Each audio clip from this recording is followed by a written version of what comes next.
So scientifically, what actually happens is as you start to age and go through the different phases in life, your body actually produces less digestive enzymes than it would normally. Hence, then adding to your bloating, constipation, etc. So, what we want to do in this case is actually start to bring in some additional foods that can really help producing, giving that body those additional enzymes. Welcome back to my channel, where I post videos every week empowering you to biohack hormone balance in your 30s and 40s. I'm Stephanie Holland, creator of the Body Brain Reset, the ultimate guide to resetting your body and brain and feeling like yourself again. Tap that subscribe button to stay up to date on all the latest tips and strategies that me and my guests have for you every single week. And watch my free masterclass on how to reset your body and brain in your 30s and 40s over at bodybrainreset.co/masterclass. In this episode, we share 7 ridiculously simple ways to take back control of your gut health and get your glow back when bloating and her evil step siblings, constipation and diarrhea, terrorize you in your 30s and 40s. I know from personal experience how bad it can be. In fact, this was one of my most acute overnight onset symptoms 2 years ago. Not only can it be so bad that you can't stand up straight sometimes, sleep or breathe properly because it can literally push on your diaphragm, but it can leave you feeling fat, disgusting, unsexy, and a fragment of your former self, which has an impact on your life, work, and relationships. If this is you, hang tight, we have you covered. Christine Baxter is a woman walking her own talk who went from feeling drained and plagued with gut issues herself to taking back control and getting her glow back without diets or strong medications. And now she helps other women do the same. So hold tight, you are about to get your glow back. So, Christine, our body talks to us in magical and sometimes uncomfortable ways. And part of its vocabulary is bloating, sometimes accompanied by its evil step siblings, constipation and diarrhea. So, what's going on in our 30s and 40s? What are these causes of bloating? We very much look at the gut because that's where everything originates from. And, some of the main causes of what we experience when it comes to the bloating, constipation, and one of the ones that come up is specifically gut dysbiosis, which is that imbalance in gut bacteria between the good and the bad bacteria. All right, that can cause bloating, as well as if you have a diet that is high in processed foods, that is very limited in fiber, that adds to it, as well as, if there's any hidden or unknown food sensitivities, because this also can contribute to gut issues, along with chronic stress, which is something we will be delving into a bit later, and dehydration. So dehydration often leads to constipation because there's not enough water in the colon to allow for that motility to happen. And then one of the other ones is your medication. So certain medications like antidepressants can actually slow gut motility, and painkillers can actually cause constipation as well. But one of the main ones that we see specifically with perimenopause women is that of slow gut motility, because of those hormonal fluctuations that are taking place. Not a lot of people realize that it actually does have an influence on the GI tract. So let's zoom in on that big time, because that's what the body brain reset is all about. These hormonal fluctuations that start in our 30s and 40s. It's a predestined biological event. It happens to all women. And that is that at some point in our 30s and 40s, our levels of progesterone, estrogen, and testosterone will start to fluctuate more dramatically than usual and eventually fall, which is a huge problem because every single cell, tissue, and organ in our body is waiting for adequate levels of these hormones in order to function optimally. And of course, the same goes for digestion. So just explain to us, please, Christine, what role do progesterone and estrogen play specifically with regard to our digestion? It's a really interesting combination in terms of how it actually works, because progesterone's main purpose when it comes to the GI tract is actually it relaxes the smooth muscles that assist in that peristaltic movement. Okay, so when a progesterone does that, and then what it does in almost in a tug of war concept, you look at estrogen, where estrogen is then responsible for the function and tone of the small muscles in that peristaltic movement, which tends to actually speed up digestion. So here you've got progesterone, which relaxes the gut and the GI tract, and you've got estrogen that speeds it up. So they kind of work in a push and pull approach. Okay, so when you start to have those levels of estrogen and progesterone that start to decline, you can see how you start landing up with a lot slower bowel transit time, and as well as, that peristaltic movement doesn't become as um, potent as it would normally, and that there leads to, that slower passing, which hence has an effect on bloating, constipation, and weight gain. And why another mention of this is specifically, if you can imagine, if food is left in the colon to ferment because of the slower motility, you've got the bacteria that's then working on this food that then ferments it, that creates that excess gas, because it's sitting there for longer, and that then also contributes to a bloating effect. That is what's really important to consider with that. But progesterone is also known to have a natural diuretic capabilities. So it helps with water retention. So when you're having that decrease in progesterone, you're prone to have more water retention. So that's what we see as well when it comes to bloating.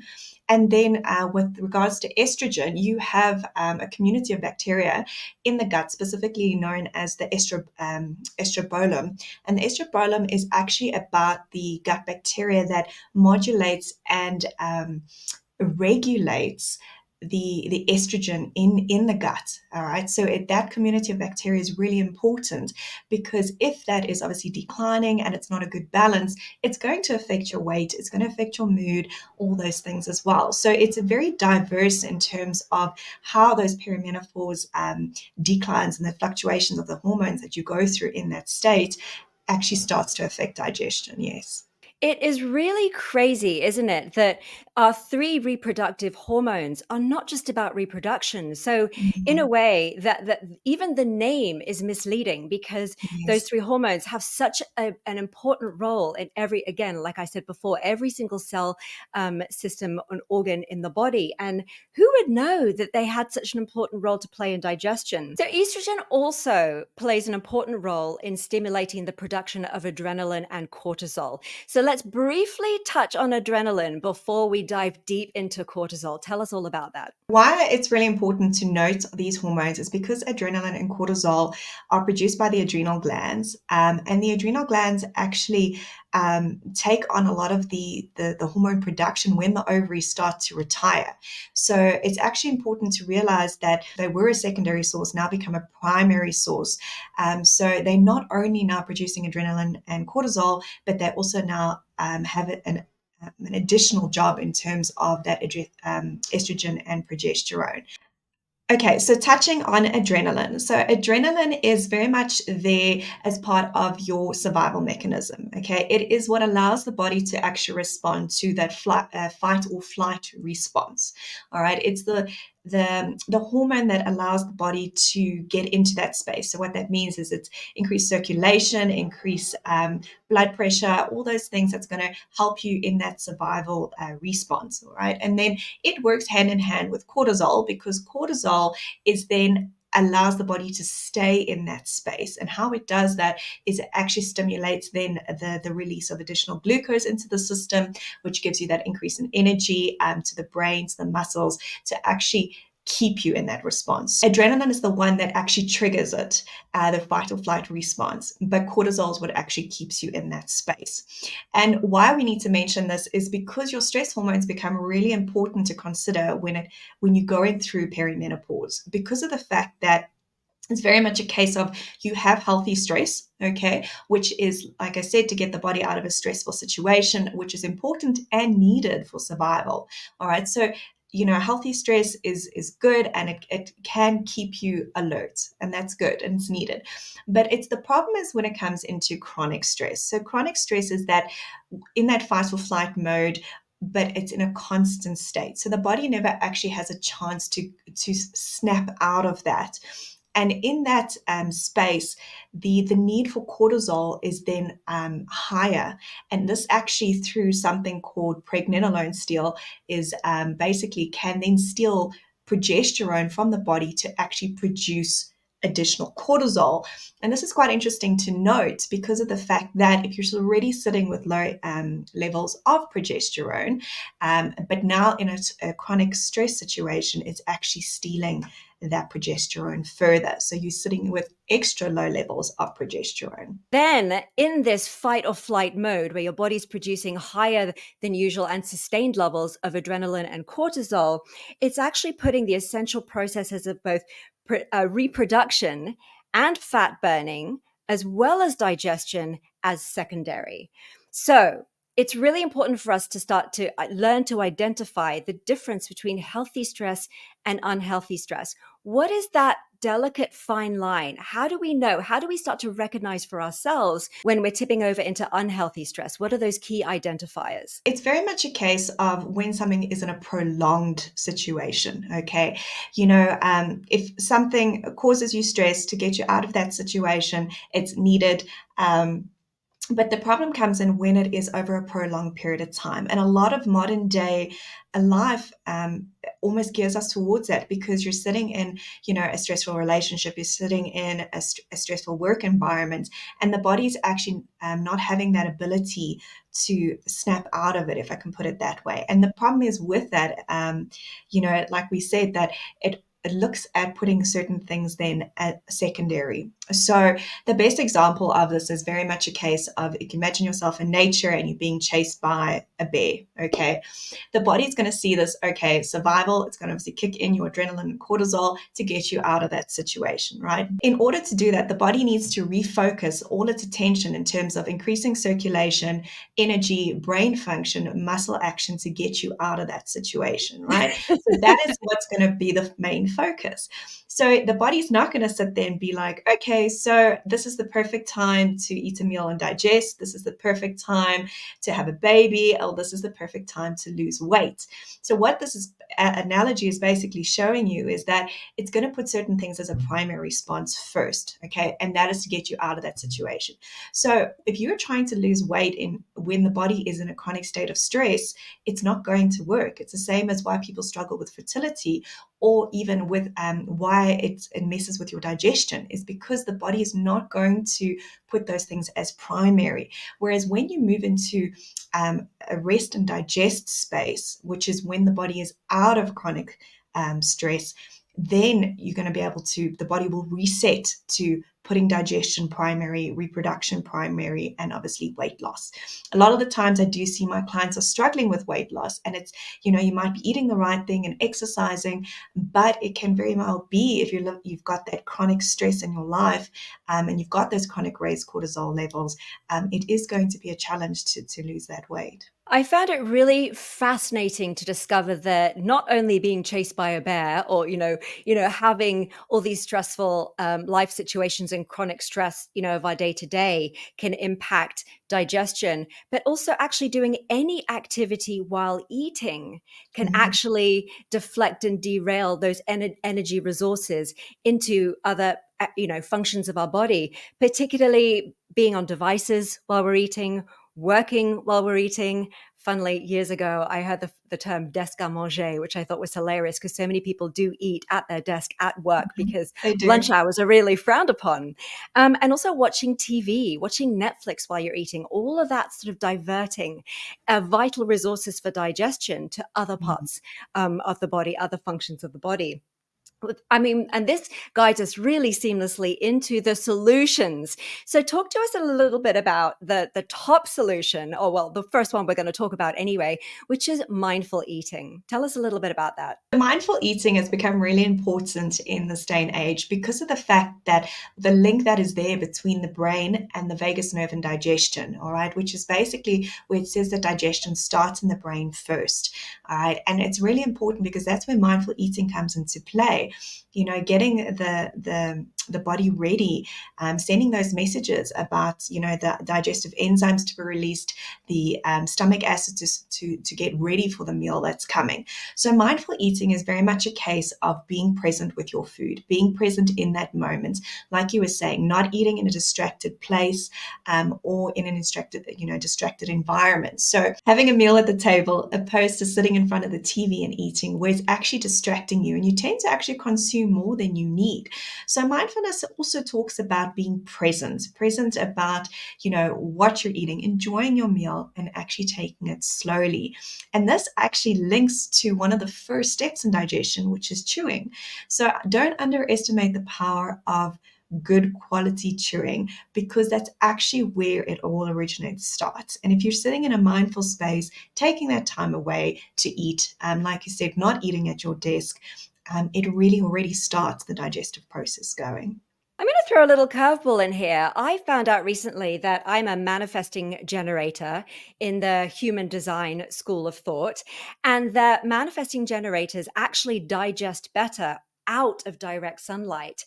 And Oh. I cannot tell you what a huge difference this has made to my digestion is actually not sitting in the sunshine on my balcony anymore to eat, actually sitting inside with the curtains closed.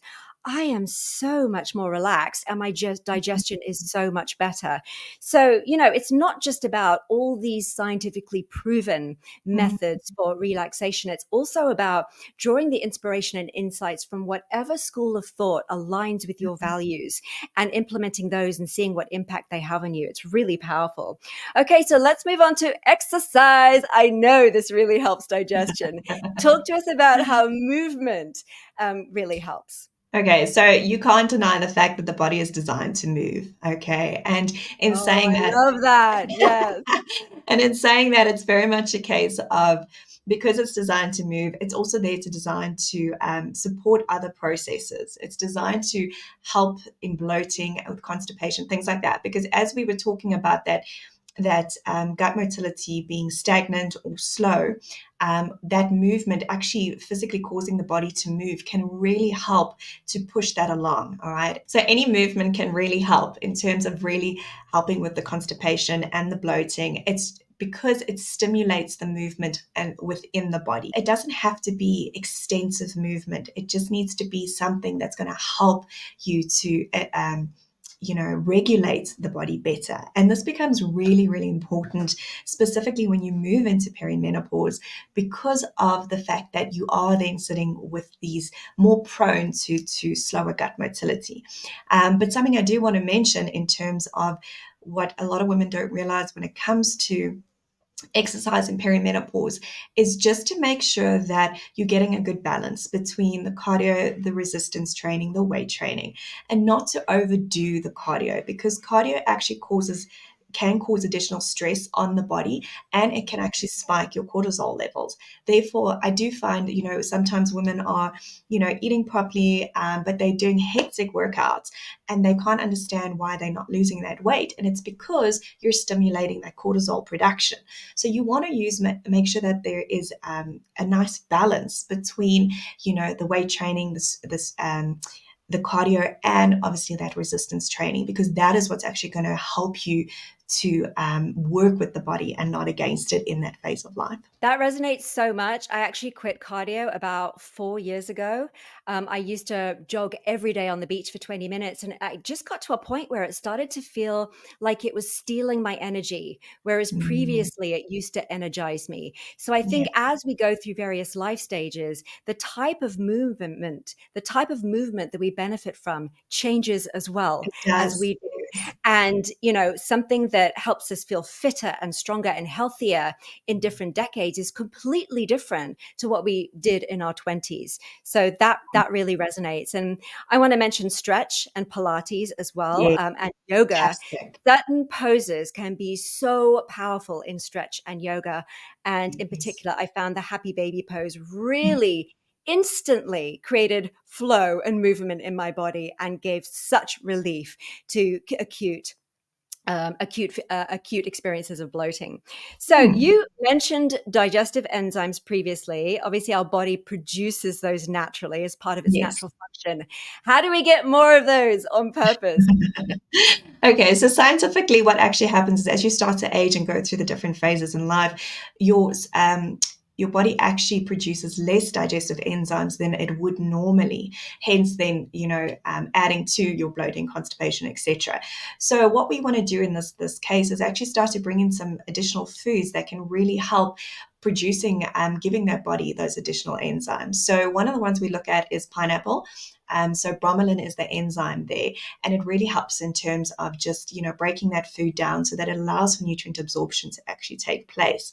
But a really good tip in addition to that is actually just eating something raw before your main meal. So for example, like a green salad, or raw vegetables, or anything along those lines. So it is the raw, untouched vegetables that actually contain those digestive enzymes as well, that's going to just help to break that food down further. My grandma's trick was a tablespoon of alfalfa, actually, before her Ah, meals, which there we she go. said, for the last, for 60 years, apparently, she did that. So, a lot of this knowledge, where did it go? It kind of just like, got caught in the slipstream of Instagram or something. I don't know. I'm really excited to bring all this good stuff back. Now, you mentioned bromelain and pineapple. So, for example, you start eating pineapple every day. How much pineapple would you need to eat for this to be helpful? So literally a simple slice is all you really need. All right, so let's get into the juicy topic of gut foods, right? So we have Okay. anti inflammatory foods, which are Mhm. really helpful for digestion, but also avoiding pro inflammatory foods is helpful because Yes. then you get that nice balance. So, first, talk to us a little bit about anti inflammatory foods, how they work, and just give us 2 or 3 examples. Anti-inflammatory foods, you want to look at things like, your salmon, your oily fish, because they're really big in their omega-3s. So your omega-3s have an amazing anti-inflammatory effect on the system. All right. So the way that I always look at anti-inflammatory foods is, if you look at inflammation in the body as fire, anti-inflammatory foods basically work in terms of putting sand on the fire. So if inflammation is seen as a fire in the body, these anti-inflammatory foods are really going to work in terms of bringing that inflammation down. So some of my favorites are things like turmeric. You're going to look at, like I said, your salmon because of the omega-3s. You're going to look at your berries because they're high in antioxidants, as well as your ginger, things like that. So it's all your natural herbs that you can just bring in, your natural spices, things like that. They're phenomenal in terms of dampening that inflammation in the system. So, it's all very well and good adding anti inflammatory foods to your diet, but if you're still eating pro inflammatory foods, it doesn't really help, right? So, what should we avoid? So this is very key, because there's a lot of foods out there that do cause inflammation in the body.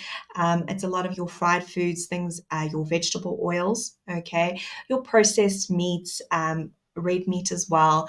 And sometimes, dairy as well as wheat can also cause inflammation in the body. So you want to reduce this as much as possible. Something else that will add to this as well is anything that is white flour based. So your refined foods, this is highly inflammatory the body as well. That's interesting. We had Starka Shara on the show last week, and she emphasized the importance of eating whole food fats like the whole avocado Yes. and whole olives as opposed to oil. So that totally aligns with what you're saying there. Let's get on to the topic of prebiotics and probiotics. What's the difference? How do they help? When it comes to the gut, you got to look at it as a community in terms of the bacteria that is there. I like to always refer to it as a rainforest because of the diversity that is present. So you want to look at into feeding it properly. Okay, so that's where we get the prebiotics. The prebiotics are basically the food that is going to feed your good bacteria in the gut. And this can be found in foods like artichokes, asparagus, garlic, onions, things like that. So including this in the diet can really, really help because you want to feed that good bacteria. So then you want to look at bringing in probiotics, which is actually the good bacteria that you're bringing in. So the more diverse it is, the better your chances of weight loss and the better your health will be because your gut obviously is responsible for immune regulation and things like that. So the more diversity you can bring in, the better.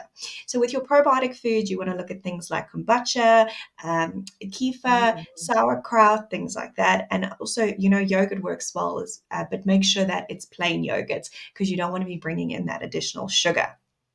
So using a good combination between your prebiotics and your probiotics, you're really going to bring in that diversity for your rainforest.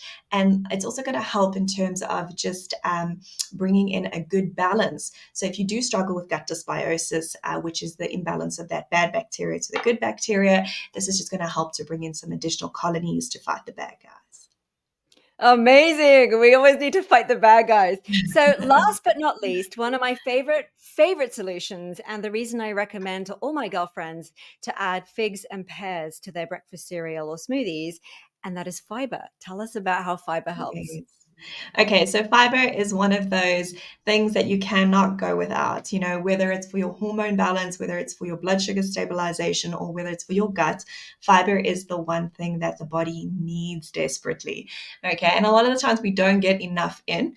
But the good sources are things like your fruit and vegetables, your nuts and seeds. I'm a big fan of flaxseed powder. That also works really nicely, putting that in a smoothie.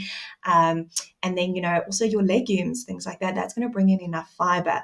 So what's really important here as well is because fiber works in terms of brushing the colon out, and it's going to help with that gut motility as well. And that is why you can't not have it in your diet. And from a hormone balance point of view, why this is so important is because once the body has used the hormones that it needs, it actually packs it up. So we call them dirty hormones. And those dirty hormones get packed up into the colon to be evacuated, all right, along with the toxins and things like that. But now this is why it's so important to make sure that you're having regular bowel movements, because if you're not, what happens is that can actually get reabsorbed back into the system and therefore then adds to hormone imbalance. So you don't want that happening, because then that can also start affecting toxin levels, things like that. And like I said, hormone balancing. So it's really important to have that fiber daily. Make sure that you're going once a day, once or twice a day. That's what you want to aim for. And obviously being really important with perimenopause, because you're already prone to that slower gut motility. And why the fiber is also essential is it's going to help you with that bloating, it's going to help you with that constipation, and it's going to help in just terms of regulating your hormones as well. Yeah, and the irony is that a lot of people turn to cardboard type cereals and crackers to get more fiber in, which actually dehydrates the body, takes so much water away from your cells, and just makes everything so dehydrated. And of course, as you mentioned, dehydration is one of the primary causes of bloating. So stick to the fruit and veg, the nuts and seeds, and the legumes. Okay, so you've given us a ton of solutions there. We don't have to add them all at the same time. We can add them all slowly over time. But what Yeah. would be your advice to just take that one step today? How do you choose that one solution to just go out and start and buy, or just start trying today? Okay, so what's really important when it comes to diet and lifestyle and wanting to make positive changes in your life is to actually just choose one small thing at a time, because every small step is actually going to make a change in your life and it's going to help to move you forward. You don't need to try and change everything all at once, because this too can be very overwhelming. So pick one thing that is manageable for you and start there. Christine, for me, that would be pineapple, because that is just the most delicious thing. And if you squeeze a little bit of lime on it, it is the best dessert. It is the best starter. It is the best meal. That's Pineapple all the fantastic. way. Christine, thank you so much. It's only a pleasure, and thank you for having me on your show.